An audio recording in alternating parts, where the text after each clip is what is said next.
Welcome back to the Afeka Show. NFL week. Well, people, we have our Super Bowl matchups. It's not any more weeks. We are in the end game now. Today, we are going to recap both of the conference championship games and show you the path on how the Patriots got there and how the Seattle got there, because it's going to be spicy. Let's hop into it. That's all you guys care about. AFC championship game. New England Patriots won 10-7.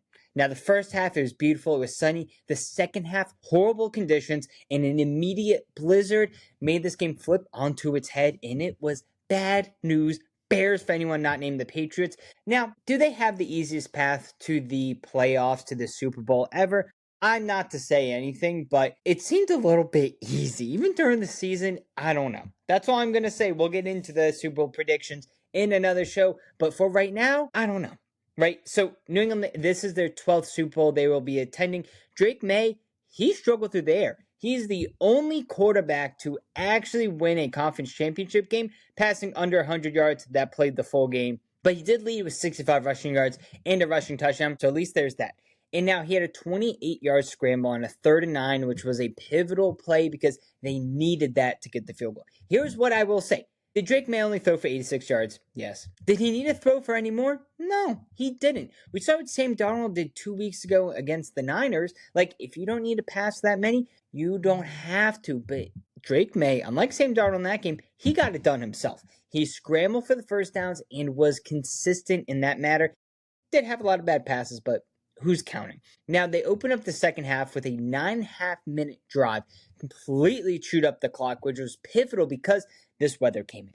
So Vrabel, the big story here is that he went for the 3, while Sean Payton went for the first down, and oh boy, did that backfire because, well, they won by that much. The defense, they held Denver to 32 yards on 5 possessions in the second half, again, mostly due to weather. Now, they first 2 critical takeaways as well. Now, I can't speak that well, but I'm nothing but a man who likes to go in a mousetrap with a piece of cheese. Now, they had a fumble recovery against Denver, which was bad. We'll get into that one in a little bit later in this. And then Christian Gonzalez had a pick to end the game, which was fantastic. Now, overall takeaways, yes, the Patriots win again. You beat a team that truly was not good as the number 1 seed really told them. They've been on again, off again, and again, this Patriots team just got absolutely lucky. I mean, they had blizzard luck.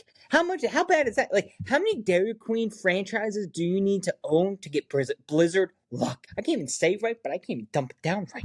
Now, winning's ugly, but the Patriots keep doing it, and they become one of the few teams in history to win a conference championship with 10 points or less. Now, again, could be because of weather. It could be.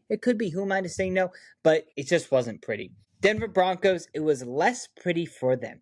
Stidham opened up the game 3 and out, did not look pretty. Next drive, though, 52-yard completion. They hit another run, they hit another play, and then you got yourself a touchdown. Beautiful. And everyone's like, oh, Stidham with Cortland Sutton getting in the end zone. But then they missed on a 4th and 1, and since then, it kind of felt like any points here were going to be big points. Their defense, they were pretty much a brick wall. Again, they held Drake Maye to under 100 passing yards. Now, weather, big factor into this. I was also my ninth grade weatherman. I had a fan club, wasn't even aware about, full of 7th graders. It was tough being such a popular tycoon within the weather industry. But even I know, I would just guess around it's going to be 35 degrees today. I got in so much trouble one time because I did that with the science teacher that he got really upset and held me back after class. And you know what I said? I said, buddy, you type with your single fingers? No one cares. But he was a nice science teacher, I guess. But look, they held through a massive 16-play New England drive. And then after that, the defense still didn't give up any points. I think the quarterback void hurted them. Would Bo Nix have won them this game? Maybe, maybe not. I think Stidham, he played okay enough. But as soon as the blizzard conditions started coming in, it was not going to be great. There were some just completely missed throws, but also some just flat-out missed catches from the receivers, not being on the same page. I do believe Sean Payton's going to live with the regret of not going for it on that 4th and 1. It's going to be tough for him to just ever back that one down. Despite the loss, I think Denver still should be looking forward to the future. They have a fantastic defense, a great quarterback. There's good things to come here. Now, the moment this game really just was done was Drake Maye, now again, not the best game, but when the game matters, he puts it on his back. He scrambled for a first down on a 3rd and 5 with under 2 minutes left, and that iced the game. So again, Drake Maye, not impressive whatsoever, but what's impressive is the fact that when you need to win the game, he was there and he won them the game. So Patriots 10, Broncos 7. That means the Patriots are going to the Super Bowl and the Broncos are going home. I do feel bad for Jarrett Stidham because that felt like it could have been a coming out party.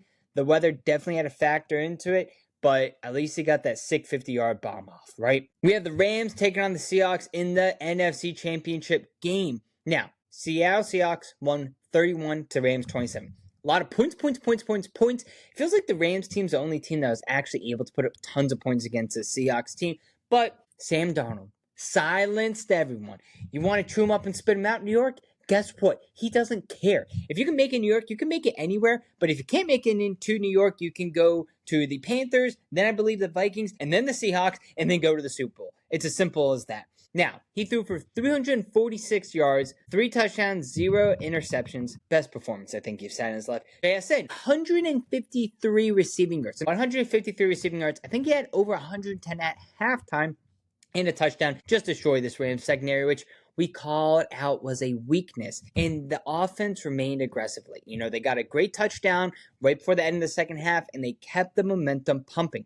Devon Witherspoon was a hero of the night, passing up a 4th and 4 in the end zone. Now, it wasn't Higbee. I needed Higbee to do better. Now, was it Parkinson that could have caught that? Perhaps. He wasn't going to get that anyway.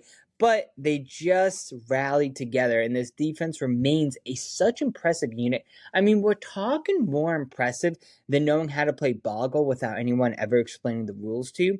And a fumbled snap early on really helped flip the field and the momentum in this one. It was pretty interesting how that happened. But the overall team takeaway is just, hey, Sam Darnold, he is your guy. JSN. Oh, but no, DK Metcalf does not care. JSN is the guy. Sam Darnold is the guy. Bye-bye, Gino. It's their time to take over. And look, the defense. Mike Macdonald, known for being defensive coach. That's fine. As we can see, he's probably going to win the Super Bowl being a defensive-minded coach.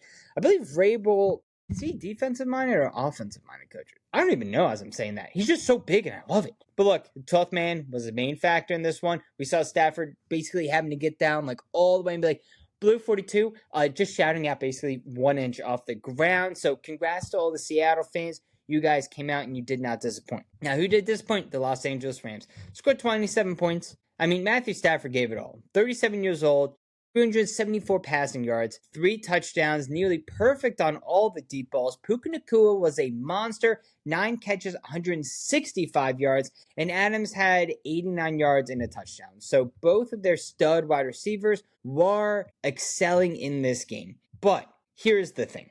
The offense played great. Defense, they lacked a little bit. They allowed 15 explosive plays. That's not good. They had a 3rd down penalty that extended a Seattle drive when they were deep in their territory, which would have been nice to stop, but it wasn't the end of the world. And they managed to get a red zone stop late in the game.